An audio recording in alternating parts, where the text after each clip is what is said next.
gentlemen, let nothing you dismay. Remember Christ our Savior was born on Christmas Day to save us all from Satan's power when we were gone astray. Fear not then, said the angel, let nothing you affright. This day is born a Savior of a pure virgin bright, to free all those who trust in him from Satan's power and might. O tidings of comfort and joy, comfort and joy. O tidings of comfort and joy. Amen. Amen. I encourage you to turn to our text for meditation this day in Matthew chapter 2. As it picks up at verse 13, I'm going to read just one section of it. Basically what you have going on are three different scenarios contained within this text, and I'm really highlighting the one that's in the middle. Merry Christmas.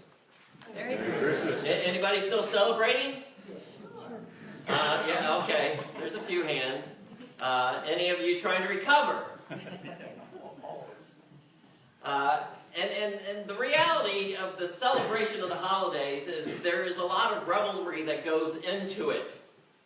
I think the build-up lasts a lot longer than actually the celebration itself. Because it seems like, well, if you go into the stores, it begins after Halloween. It builds up all through, well, maybe now even it starts in September in some places. But you got this long build-up. It goes for weeks and weeks and weeks and weeks, and you finally get to Christmas Eve. We have the candlelight service, communion, and suddenly you go home. Some of you anybody Christmas Eve you unwrap gifts? Anybody Christmas Day you unwrap gifts? See, mine was always a Christmas Eve family. But by the time you hit the evening of Christmas Day, it's sort of like,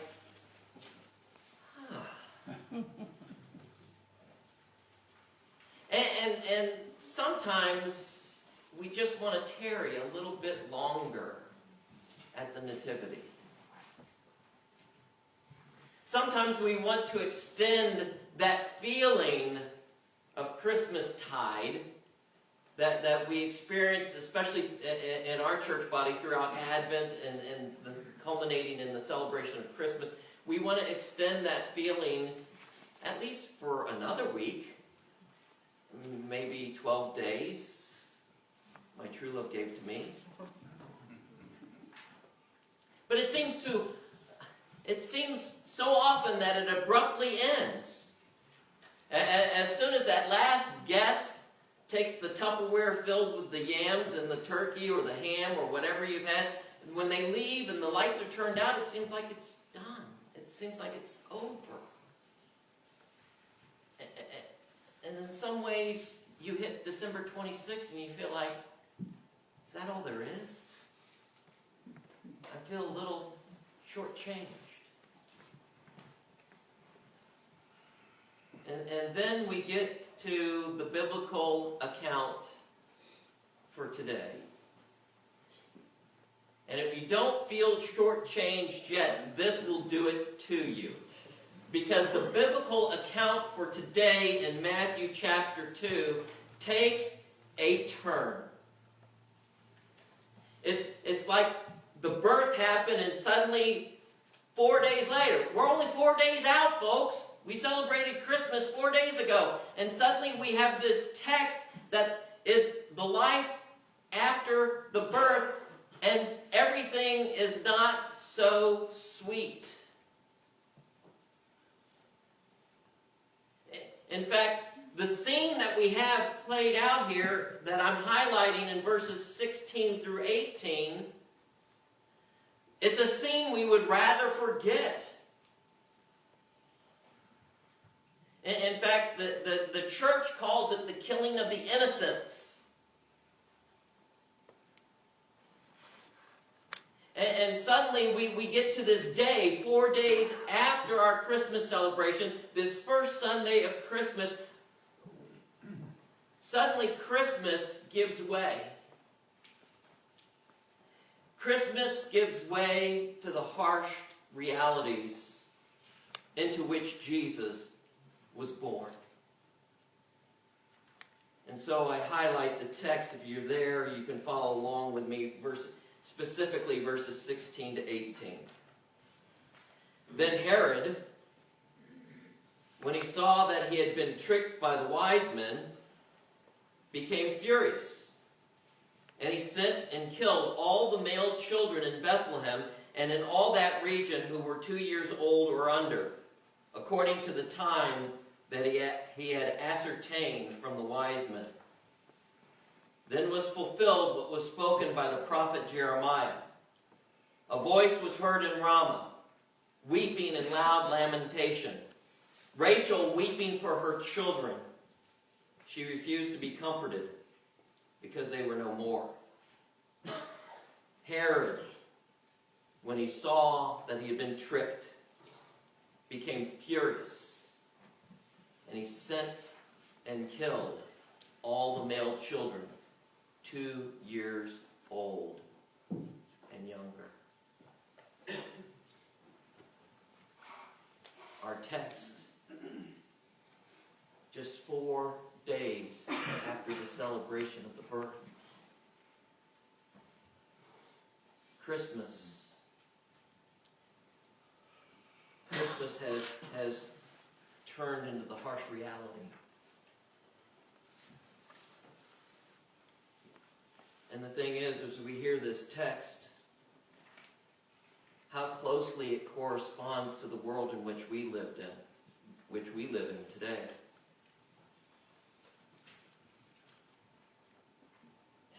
And I shared this with Sally yesterday, and not taking a political stance, but just hear it in the common terms of today. Herod, when he saw he had been tricked by the wise men, became furious and sent out a rash of tweets. And he sent and killed all. There's a reality to our social media today. How this text corresponds so closely to the world in which we live.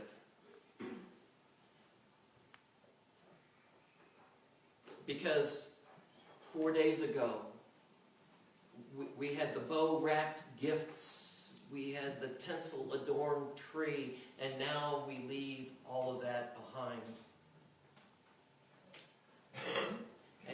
And now we're staring over into the abyss. And as we look at our world today, and that's the reason for the bulletin cover, because it's not just found in one pocket of the world, it's found worldwide over. As we stare into the abyss, what we see is ego-driven behavior. Just like Herod, as we hear in this text. We hear an ego that just couldn't handle it because he wasn't the top dog anymore, or what he appeared or seemed in his own heart. And so he stared into the abyss because there he was being driven by his own ego. And in Herod's life and in our world today, we see the underbelly of position and what position and power can do. And I don't care what side of the aisle you're on,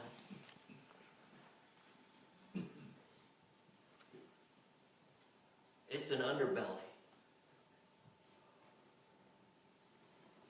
And that power and that position just corrupts. Because what happens too often is your mind is so filled with what can I do for myself, there's a disdain for life other than your own. You get consumed with your own self-interest. And if you spend any time at all on Facebook or tweets or whatever, you can hear that coming out in the way people speak to one another. Especially when you see that they're on opposite sides. There's a total disdain for life.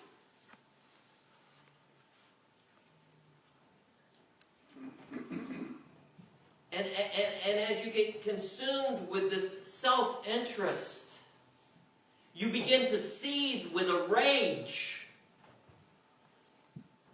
You begin to seethe with a revenge, with a heart wanting to get even. If you say this about me, I'll say this about you. It's one-upsmanship.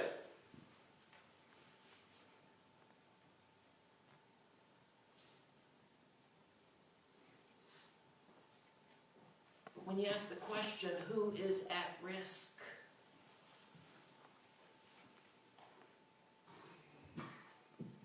This text should come to your mind.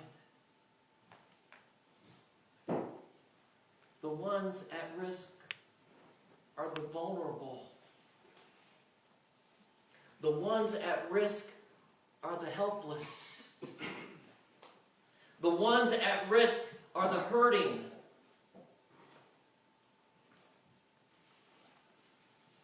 The ones at risk are the hopeless.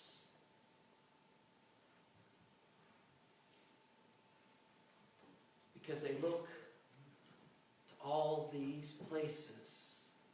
They look to all these people of power. They look to all these people in position, whether it be in the government, whether it be in the workplace, whether it be in the community, whether it be in the church. They look to the people with the position and the power. And they find that it's hopeless.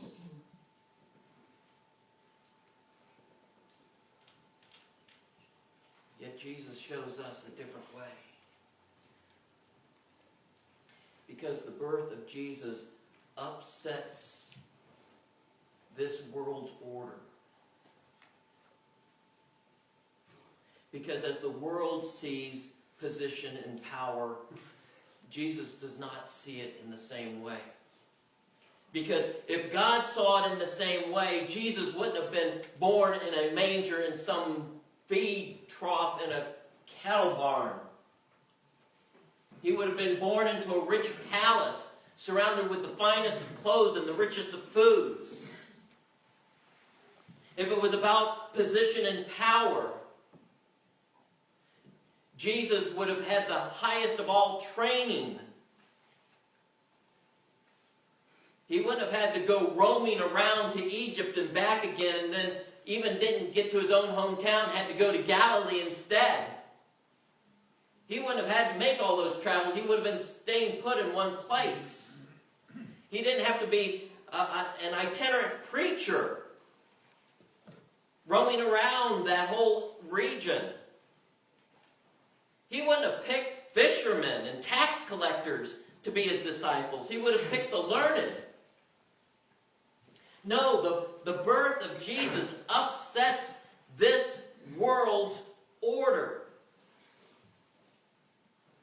Because Jesus doesn't identify with the rich and the powerful and the wealthy. Jesus identifies with the weak and the afflicted. Not only those who are afflicted in a physical sense, but like you and me, those who are afflicted with sin. Jesus identifies with you and me. Jesus comes among the refugees. And yes, some of them are the refugees that are physically moving from countries that they have lived in for all their lives to find a place of freedom. But he also identifies with the refugees who are spiritual. That this world is not my home. And we await for that great homecoming when Christ returns. And he comes to those who are oppressed. And if you are in that place of oppression today, if you are in that place of affliction today, if you are in that place of weakness today, Jesus comes to you and says, "Come to me, all you who are weary and burdened, and I will give you rest." Take my yoke upon you.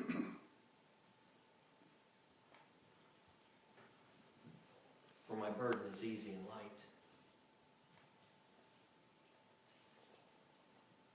Because as we heard in the Christmas story in Isaiah and in Matthew last week, Jesus is God with us. But as we hear in this story and as we hear throughout the rest of the Gospels, Jesus is not only God with us, but Jesus is God for us. And there is nothing beyond the bounds of what God's love and activity can do in your life and mine.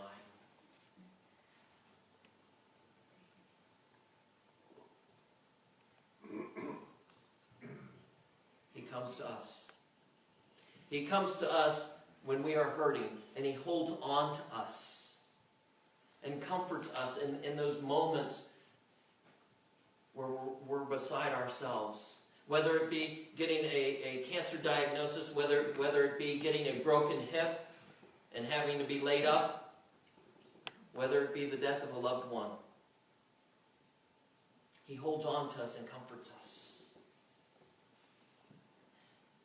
But He also in that moment lifts us up and redeems us to remind us that we are His children. And even though there are times when we feel like things are totally out of control, He tells us, yes, for you they are out of control, but I am always in control. That's the interesting thing about these three scenarios here. Notice how each one of them ends. Notice verse 15, notice verse 18, and notice verse 23. With each of these scenarios where it seems like things were out of control, each one of those scenarios ends with, and this was done to fulfill what the prophet had said. God's in control. No matter where you are today, no matter what you are struggling with, God is in control. God has got this. And if you're not in that place, there will be that place where even when the events don't seem to be transpiring the way that you like,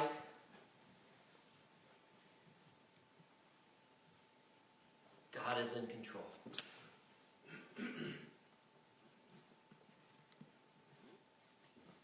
I thank God for my brother Chris. Because when I was doing youth ministry down in Lakeland, he was the chairman of my youth board. And times weren't always fun. Especially some of the times when we were sitting through board meetings and some of the people weren't supportive of what the youth program was doing at that time. Especially in the moment, and Chris, I don't know if you remember this, there was one of them that said, Dave, you know what? I think you're doing too much Bible study.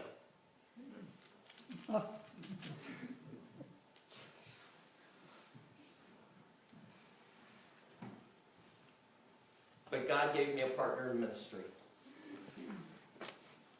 to stand with me, to stand next to me, but even more importantly, that God tugged on me to choose him as a prayer partner. And we were in partners for prayer 2-3 years, something like that. We met on a regular basis, and we would pray for one another what we were going through in life. Who knew that it was going to bring me here to All Saints Lutheran Church to become a pastor? There were times I didn't feel like I was in control. And Chris, I don't know about you, but I'm sure you probably felt that you weren't in control either. But we thank God. We thank God that he was in control. And now St. Paul Lakeland has a thriving youth ministry. I still consider Chris and Debbie as good friends. And I thank my God that He's given me this congregation. Likewise, praying for me, and I for you, as we move into 2020. Realizing that there are going to be times when we look upon the situation and the events aren't going to be transpiring the way that we had desired them to be. But one thing is for certain. God is the same yesterday, today, and forever. And God, we know, is in control. And we just remember, God's got this. Amen.